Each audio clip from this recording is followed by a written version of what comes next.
kube khona kusona phambi kwakhe ngoba ngicabanga ukuthi zikhona izinto ezazingabekwa kodwa angisazi isizathu okuyisona sona esenza ukuthi kube kuvinika angazi uvinika wozokwenzani kodwa siwuthola ukhona phambi kaJesu and uJesu simizwa okwesibili nje ekhuluma ngendaba yokoma yena ethi womile okokuqala uJesu mangathi womile ukhulume nowesifazane lithi iBhayibheli emva kokukhuluma kwakhe owesifazane wona understand ukuthi uJesu womile yini ayomele ngoba ikhona into uJesu ayomele ngoba akakazi uJesu athi womile nje singekho isidingo so lithi iBhayibheli uma ethi womile abantu abaphamboke banga understand ukuthi yini ayomele ngoba uJesu ukwenze ngamabomu futhi ukuthi lithi iBhayibheli esesiphambanweni noma engakaziphambanweni eshawa huyu uJesu wayinikeza isonto amandla ukuthi lona limshaye so noma banga understand futhi huyu uJesu owenza ukuthi banga understand ukuthi benzani kanti yena uyazi ukuthi wenzani wena iBhayibheli wayazi konke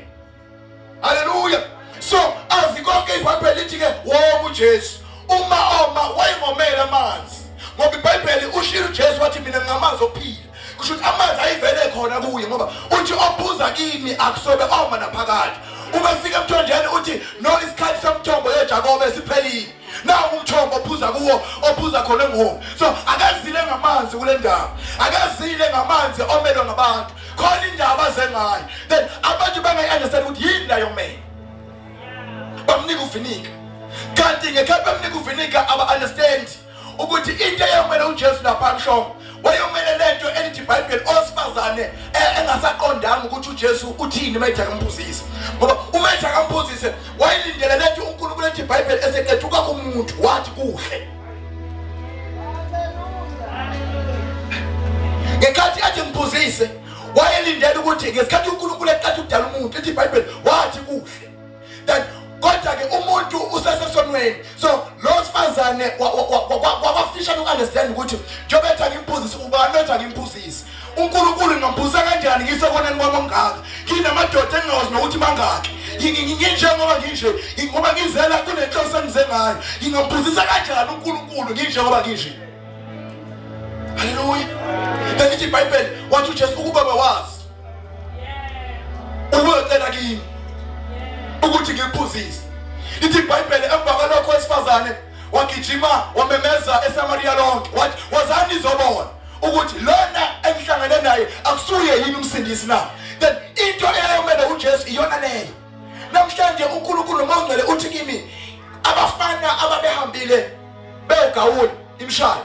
uma begawula kunento eyenzeka ukuthi besagawula lithi iBhayibheli kwawimbazo then baqhubeka abanye bagawula kodwa lo asekho imbazo then wamemeza lona oyedwa ukuthi maye ibitshelekile ngizothi ebandleni lo sifazane wenze into eyifuna uJesu yokuthi akazi akade ukwazi aphume asho lithi iBhayibheli abantu abaningi abasindiswa ngenxa yesifazane akusho ukuthi wayenguShumayeli lithi iBhayibheli wayesifebe wayengubi kodwa wahlangana noJesu waphuza amanzi emva kokuphuza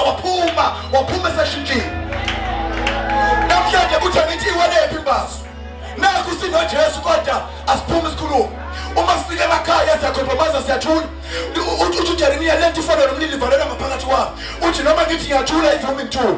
ithulisa kanjani lento ikhona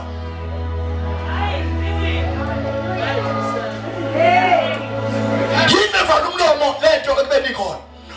uma kukhona imbazo kuzokala umsindo webhazo dawula uma selingasekho akhala amanye kodwa lathule lini ngithi mina yini yenze ukuthi sithule ingoba ayisekho imbazo umphimisene amasuda sele yacabezela itathule zisele ziyacabezela ipulpiti lisele limile nabantu bakhona epulpiti kodwa imbazo yegawula ayisekho umsindo ukhona uyaphuma kodwa yona imbazo kumele igawule ayini ngoba aphuze kuyo lithi iBhayibheli akomi then yini esomisileyo akekho yena ngoba uJeremiya uthi uyazama uyathula kodwa akuthuleki uthi lento njengomlilo ivalele ngaphakathi wami wathanjeni noma ngithi ngiyazama kodwa akuthuleki yini eyenza ukuthi sithule emsebenzini yini eyenza ukuthi sithule emakhaya yini eyenza ukuthi sithule ezikoleni nasikhona imbazo wile azwangu uJesu emgcoba lowesifazane ethi wena usungushumayeli kodwa iBhayibheli lithi uphume ngoba naye wayengenasiqiniseko wathi akenzeni izobona khona ngimtholileyo omtshela indaba zokuthi akusuye yini umsindisi yini ekwenze yathula imbazo imbazo iwi imbazo iwi umbuzo uthi iwelephi ithi iBhayibheli this guy yenza ukuhlakanipha yangaqamba mama ngoba kunabantu obabona bekhala kanti bayaphithenda yona imbazo ayisekho umsindo ukhona kodwa imbazo indala ayisekho kodwa uthi ke umuntu omdala ngoba siyamdinga umuntu omdala uthi umuntu omdala siyamdinga umuntu omdala siyamdinga yena siyamdinga kodwa ngoba umuntu omdala ubone uma ethi mama ebheka indodana ubone uJohane enethoma yebona uJesu efa wabona uJesu wabona esifazane understand ukuthi kwenzakalani noma engankoni kodwa eqonda lithi iBhayibheli uma ethi mama ebheka indodana wayigijima lo umama eduduza lona engumfana ephethe ejoma umduduze uthini ukuthi angaphuma shumela ijoma kubantu fanele angaphuma shumela uJesu ofileyo hayi